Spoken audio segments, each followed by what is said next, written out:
त्या गजरामध्ये सगळे रममाण होऊन जातात. म्हणजे त्याच्यात आपण म्हणू शकतो ताल, लय, सूर सगळ्यांची सारखी यायला लागते. आणि त्याच्यात असं कोणालाही वाटत नाही की आपण बेसूर आहोत. सगळे त्याच्यात इतके एकाग्र झालेले असतात आणि ते सातत्याने तेच तेच तेच तेच परत व्हायला लागतात. त्याला आपण काय म्हटलेलं आहे? आवर्तन. जी गोष्ट आपण परत परत करतो त्याला काय म्हटलेलं आहे? आवर्तन. म्हणून आपण काय करतोय? स्वामी समर्थ. आपल्या सद्गुरूंनी काय सांगितलं? स्वामी समर्थ म्हणा. म्हणजे काय? तर ते आवर्तन करायचंय सारखं, परत परत परत परत. आपण अग्निहोत्रात काय म्हणतोय? पुनर्पी यज्ञ दान धर्म. पुन्हा पुनर्पी तेच करायचंय. म्हणजे सारखं सारखं तेच करायचं. म्हणजे यज्ञ दान तप कर्म स्वाध्याय हे सारखं आपल्याला आवर्तनासारखं रिपीट रिपीट करायचंय. तर त्या गजरामध्ये ती आवर्तनं सुरू झाली आणि तो गजर त्या गजराच्या मध्यावरती पोहोचला की कोतेकर महाराजांच्या मध्ये संचार यायचा. आणि संचार ज्या वेळेला यायचा त्यावेळेला त्यांच्या अगोदर त्यांची पूर्ण जी देहबोली असायची ती देहबोली पूर्ण कफनीवरून घेतलेली असायची. कफनी म्हणजे नृसिंह सरस्वती कफनी परिधान करायचे. म्हणजे सोहळं नेसलेलं असायचं किंवा सोहळं गुंडाळलेलं असायचं आणि सोहळ्याच्या वरती जे उपरण असतं ते असं ह्या शिरोभागावरनं असं घेतलं जायचं, ज्याच्यामध्ये कानाच्या पुढून येतं ते वस्त्र. आणि हा जो शिरोभाग आहे ज्याला आपण टाळू म्हणतो, म्हणजे आई पहिला टाळू भरते तेल लावून लावून लावून प्रत्येक बाळाचा. हा जो टाळू आहे हा झाकला जातो. टाळू का झाकला जातो? तर हा टाळूपासून आतमध्ये सहस्त्रधार चक्र आहे. ज्या वेळेला तुम्ही त्या गजरातनं त्या सहस्त्रधार चक्राला जागृत करता त्यावेळेला इथे पूर्णपणे ऊर्जा येते. ही ऊर्जा केव्हा येते? ज्या वेळेला तुम्ही इतका वेळ बैठक करून बसलेले असता, ज्या वेळेला तुमचं जो मूलाधार आहे, मूलाधार चक्र आहे तेही जागृत झालेलं असतं. याच्यामधनं पूर्ण वायू प्रवाहित असतो. पूर्ण वायू म्हणजे काय? जेवढा वायू आपण श्वासाने घेतलेला आहे तो पूर्ण श्वासातला असलेला वायू मूलाधार चक्रातनं पाठीमागच्या मणक्यातनं सगळे जे काही स्पायनल कॉर्ड्स आपण म्हणतो ते L1 L2 वगैरे जे काय आहेत ते त्या सगळ्यांना ट्रॅव्हल करत करत तो इथे पोहोचलेला असतो, मानेतनं वरती पोहोचलेला असतो. आणि तो एक्झॅक्ट त्या सेम प्रोसेसने रिटर्न चाललेला असतो. याच्यामध्ये कुठल्याही प्रकारचा वेग कमी झालेला नसतो, जास्त वाढत नसतो. हा एक समप्रमाणात चालू असतो. ती जी अवस्था आहे मूलाधार आणि सहस्त्रधारची, ती जी अवस्था आहे त्या अवस्थेमध्ये त्यांना संचार व्हायचा. म्हणजे तो कोणालाही होऊ शकतो किंवा ती जी अवस्था आहे ती संचाराची अवस्था आहे. ज्या वेळेला तुम्ही तुमच्या लाईव्हलीनेस पासनं वेगळे होऊन कुठल्या तरी स्पिरिट सोबत कनेक्ट होता. म्हणजे ऍडिशनल एनर्जी म्हणा किंवा अनविजिबल, जी विजिबल आहे ते आपण आहोत, अनविजिबल आहे जी अनविजिबल आहे एनर्जी आपल्याला दिसत नाहीये त्याला आपण अदृश्य शक्ती म्हणतो. तर अदृश्य शक्ती म्हणजे काय? आपल्यासारखीच एनर्जी, ती एन्व्हायरमेंट आहे.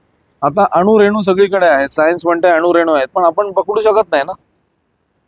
मग ती एनर्जी आहे, ती एनर्जी केव्हा फॉर्म ऑफ होणार? ती ज्या वेळेला तो ट्रॅव्हल करणार अणुरेणू एकमेकांमध्ये त्याचा गठ्ठा होणार, मग त्यातनं तो प्रमाण तयार होणार हायड्रोजनचं, ऑक्सिजनचं, नायट्रोजनचं, आणि मग ते सगळे जनरेट होत जाणार. मग हे होत असताना मूळ उद्देश काय आहे की त्यांना संचार होताना कशी परिस्थिती निर्माण व्हायची. मला फक्त देहबोली तुम्हाला वर्णन करायची होती म्हणून मी हे तुम्हाला सांगितलं. मूलाधार आणि सहस्राधार याच्यामधलं मला माहिती काही नाहीये, मी काय त्यातला तज्ज्ञ नाहीये. मला जेवढं समजलं, मला जेवढं माहिती आहे तेवढं मी फक्त सांगितलं माझ्या मतानुसार. त्याच्यामुळे ह्याला प्रमाण म्हणून मानू नका, मी फक्त तुम्हाला उदाहरण म्हणून ते सांगितलं. तर हे घडल्यानंतर त्यांची देहबोली अशी व्हायची की ते ताठ व्हायचे. म्हणजे त्यांची जी मूळ उंची होती ती साधारणतः माझ्या अंदाजे 5 फूट असेल. पण मूळ उंची 5 फूट असताना ज्या वेळेला ती घटना घडायची आणि ज्या वेळेला ते व्हायचं तर त्यावेळेला ते अशा उंचीला पोचायचे की तुम्हाला ते बसताना बसलेले असे दिसतील की उठताना ते 6.5 फुटाचे वगैरे असतील, असं तुम्ही प्रत्यक्ष कोणी बघून सांगू शकाल की ही व्यक्ती आता उठल्यानंतर एवढ्या उंचीची असेल. असे ते बसताना म्हणजे ते असे असे असे असे व्हायचे आणि मग ते असे ताट व्हायचे आणि मग ती कफनी गुंडाळायचे आणि मग त्यांच्यात तो जो संचार नृसिंह सरस्वतीचा व्हायचा त्या संचारामध्ये गुरुचरित्रामधला जो गद्य भाग आहे तो गद्य भागातला पद्य भाग ते भजनामध्ये म्हणजे तो पद्य भाग ते लिहायचे आणि ते स्वतःच लिहायचे किंवा ते म्हणायचे. आणि मग आपले स्वामी सखा जे आहेत ते समोर बसलेले असायचे. त्यांना कल्पना असायची की हा घटना कधीतरी घडणार आहे आपल्या ह्या दिवसभराच्या कोणत्या तरी वेळेमध्ये. आणि मग ते त्या पद्धतीने प्रिपेअर असायचे कारण का ते जातीने शिक्षक होते. त्यामुळे शिक्षक हा बघा प्रत्येक वेळेला प्रिपेअर्ड असतो तो. आणि तो प्रिपेअर्ड असणारी व्यक्ती काय करायची तर पेन, कागद किंवा काही ना काहीतरी अशी गोष्ट घ्यायची याच्यावरती ते तुरंत लिहिता येईल आपल्याला. आणि मग ते जशी शब्द बोली असायची की जसं एकावर एक रचियली विट किंवा कृष्णा काठी हा जग जेठी, भक्तजनांच्या प्रेमासाठी, हे त्यांनी म्हटलंय. पण ते संचारात म्हणतात. संचारात काही बोल स्पष्ट येतात, काही बोल अस्पष्ट येतात. ते तुम्हाला संकेताने पण ठरवायचे त्या वेळेला, आणि त्या फ्रॅक्शन ऑफ सेकंड मध्ये ते लिहायचे, कृष्णा काठी हा जग जेठी. मग हे त्यांनी लिहिलं, कृष्णा काठी हा जग जेठी, भक्तजनांच्या प्रेमासाठी. मग ते लिहायचं, आणि अशी भजनं ते लिहित गेले. असं घडत होतं 1989 पासून 2000 सालापर्यंत. असं घडताना ती भजनं लिहिली गेली. ती लिहिलेली भजनं म्हणजे थोडक्यात गुरुचरित्र हे गद्य भाग आहे, एक ग्रंथ आहे. तो ग्रंथाचा कविता मार्ग तयार झाला, म्हणून तो गुरुमार्ग तयार झाला. आणि 2002 नंतर तो गुरुमार्गामध्ये आला. 2002 ला गुरुपीठ स्थापनेच्या वेळेला दत्त मंदिरामध्ये, गुरुपीठ आज ज्या ठिकाणी आहे त्या ठिकाणी सद्गुरू नारायण महाराज कोतेकर महाराजांना नृसिंह सरस्वतींचा संचार त्या ठिकाणी झाला. जिथे त्यांनी झोळी अशी अडकवलेली होती, अशी काठी असते ना, तशी त्या काठीला अडकवलेली होती, आणि तिथे तो संचार झाला. म्हणून त्याच ठिकाणी आपल्या सद्गुरूंनी की हेच खरं मूळ ठिकाण आहे की जिथे हा सात्विक संचार जो आपल्या परंपरेतला आहे तो झालाय. आणि तिथून उद्बोधन सुरू झालं की हे इथे गुरुपीठ होईल, आणि इथनं गुरुपीठाधीश आशीर्वचन देतील. म्हणून आपल्या सद्गुरूंनी स्वतःचा महिमा न सांगता त्या ठिकाणी अशा गुरूंची स्थापना केली जे त्यांचे खरे गुरु आहेत. म्हणून गुरुपीठ तयार करून त्यांनी त्याच्यावरती स्वामींच्या, अक्कलकोट स्वामींच्या पादुका ठेवल्या, त्या कमलदलामध्ये ठेवल्या, आणि त्याच्या पाठीमागे स्वामींचीच प्रतिमा ठेवली, आणि बाजूला आपलं आसन घेतलं. आपलं आसन ते त्या ठिकाणी पण करू शकले असते, पण त्यांनी त्या ठिकाणी न करता त्या ठिकाणाचा मान ठेवून त्यांनी ते बाजूला केलं. आपले सद्गुरू परमसद्गुरूचा इतका मान इतक्या छोट्या छोट्या गोष्टीचा ठेवतायत, तर आपल्याला वेगामध्ये का अडचण आहे? आपल्याला यजमानांमध्ये समजण्याची का अडचण आहे? भेदा अमंगल आहे सांगितलेलं आहे त्यांनी. मग आपण यजमानांना यजमान का समजतोय, व्यक्ती का समजतोय? ती आपल्याला त्या 15 मिनिटं 2 तास ह्याच्यासाठी फक्त ती स्वामीच आहेत. ते म्हणतात ती पूर्व दिशा. त्यांनी सांगितलं झाडून काढा. त्यांनी सांगितलं धुवून घ्या. त्यांनी सांगितलं तुम्ही फक्त बसा. हे आपल्याला जर सद्गुरू त्यांच्या कृतीतनं शिकवतायत, तर आता हे सद्गुरू तुम्हाला हाताला धरून बसवणार नाहीयेत. हा, मी असं केलं, मी खुर्ची इकडे ठेवली, मग तुम्ही पण इकडे ठेवा. मग बरोबर 3 फूट 2 इंचावरती माझी खुर्ची आहे, मग पूर्व दिशेला अशी आहे, हा डायग्नॉल आहे, हा अक्षांश रेखांश आहे, इथे ठेवले. असं नाही होत. त्यांनी काही डिझायनिंग अध्यात्म नाही ठेवलेलं. हा नक्की टेक्निकल पार्ट आहे, आणि त्यांना ते आवडतं. टेक्निकल पार्ट मध्ये त्यांना नक्की प्रत्येक गोष्टीचं पोझिशन आणि लोकेशन खूप आवडते.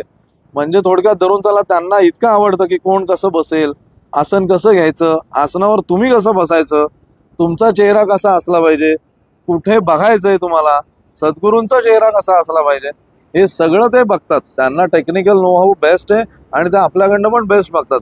म्हणजे त्यांना कधी अब्दागिरी अशा ठेवलेल्या आवडायच्या नाहीत, कधीच नाही आवडायच्या. त्यांना तेच पाहिजे, एक तर हाताला धरून बसा, नाही तर अशा ठिकाणी ठेवा त्या अशा दिसतील की स्वामी आले तरी त्यांना वाटेल हा हे माझं आसन आहे. आता इथे असं वाटेल का स्वामींना? पण आपले सद्गुरू इतके प्रिपेअर्ड असतात की काय म्हणतात, आत्ताच्या आत्ता येईल तो दत्त. मग साक्षात अवतरला तर करणार काय? त्याच्यासाठी आपण ऑलवेज प्रिपेअर्ड राहायला पाहिजे. डे 1 पासून पहाटे 3 पासून आपण असं प्रिपेअर राहायला पाहिजे की जे आपण सद्गुरूंचं आसन ठेवलं त्याच्यावरती 3 वाजून 5 मिनिटांनी सद्गुरू आले तर आपल्या खिशामध्ये अत्तराची बाटली पाहिजे, आपल्या ताटासमोर फूल पाहिजे, तुळशी पत्र पाहिजे, आणि समोर तामनपळी वंड भरलेलं पाहिजे, आणि आपलं आसन आपल्या सोबत पाहिजे. कारण का पटकन अत्तर लावलं पाहिजे ना तिथे. का तर सद्गुरू आलेत म्हटल्यानंतर पहिलं काय, बरोबर आहे, तर पुष्पार्चन पहिलं अत्तर लावायचं आणि नमस्कार करायचा, स्पर्श न करता. अत्तर लावताना जेवढा स्पर्श येतोच तोही असं सांगितलंय तुळशीपत्रांनी किंवा फुलांनी स्पर्श करायचा असतो. कारण का त्यांचे पाय इतके मऊ आहेत की आपलं बोटाचं जे हे काय पेर आहे ना ते पण त्यांच्या पायाला वळ आणू शकतं, इतके त्यांचे पाय मृदू आहेत. म्हणून तुम्ही जर नरसोबाच्या वाडीच्या पादुका बघितल्या तर त्या ज्या वेळेला तो काढ्याचं स्नान करतात तर त्या पादुका अक्षरशः या आपल्या त्वचेवरती कसं असं केल्यानंतर कसं दिसतं तसं त्या दगडी पादुकांवर दिसतं. हे असं हे बघा डोळ्यांनी, तो अनुभव करा. हे गुरुपीठावरती या, गुरुपीठाच्या पादुकांना तेच स्वरूप आहे. म्हणून तर त्यांनी सांगितलंय की गंधाच्या इतके गोळे करा ते लाडू सारखे दिसले पाहिजेत.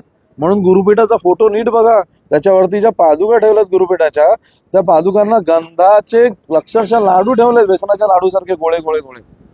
ते का ठेवले तर ती पूर्ण रूप आहे ते, म्हणजे प्रत्यक्ष जर स्वामी तिथे उभे तर आपण त्यांच्या वरती ते तसेच गोळे ठेवणार ना, कारण का त्यांची जर अजानुभव आहेत ते. पायाचा नंबर त्यांचा 12 नंबरचा पाया होता, तर विचार करा त्यांचं नख केवढं मोठं असेल, तर त्याच्यावरती तुम्ही असं एवढं ठिपका लावला तर तेच म्हणतील की लावला कशाला, तो दिसत, मला पण दिसत नाही तो, असं ते म्हणतील की नाही त्यांच्या स्वभावानुसार. म्हणून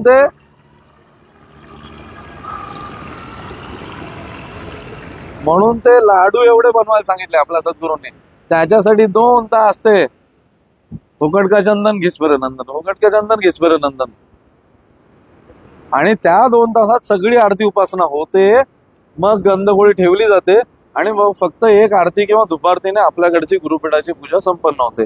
असं ते कोतेकर महाराजांनी गद्यातनं पद्धत रूपांतर केलेलं जे आपण ऐकतोय ती भजनं, एवढे आपण भाग्यवान. आणि जे सद्गुरूंनी स्थान करून दिले ते गुरुपीठ, ज्याच्या समोर आपण नतमस्तक होऊन संकल्प सोडून निघालोय, आम्हाला पदयात्रेला घेऊन चला, तुमच्या आज्ञेनेच चाललोय, तुमच्या अनुमतीनेच आम्हाला न्या आणि परत आणा. तर त्याच्यामध्ये 2 किलोमीटर ताशी चाललो काय, 4 किलोमीटर चाललो काय, पायाला सूज येऊन चाललो काय, पायाला फोड येऊन चाललो काय, चालतोय त्यांच्या आज्ञेने, चालतोय त्यांच्यासाठी, जातोय त्यांच्याकडे, ते बघतील ना काय करायचं ते. पण आपल्याला सद्गुरूंनी काय सुचवलं काल, की समूहाची ऐट न्यारी. आपल्याला जर त्यांनी एक माळ ओवून दिलेली आहे तर आपला अधिकार नाही त्याचे मणी वेगवेगळे करायचे. हा त्यातनं आपण संकेत समजला पाहिजे, याच्यासाठी आपली बैठक पाहिजे, याच्यासाठी आपल्याला नामस्मरण आलं पाहिजे, तर आपल्याला ते समजेल ना, की जर आपल्या माळेचे मेरुमणी ते आहेत तर आपण का वेगवेगळ्या होतोय. आपण एकसंध माळेने जाऊ, हळूहळू माळ जाईल, पण माळ एकत्र गेली पाहिजे असं त्यांना हवंय. अवधूत चिंतन श्री गुरुदेव दत्त स्वामी समर्थ महाराज की जय. जगदंब उदयोस्तु. होऊन जाऊ दे उष्ण दत्त.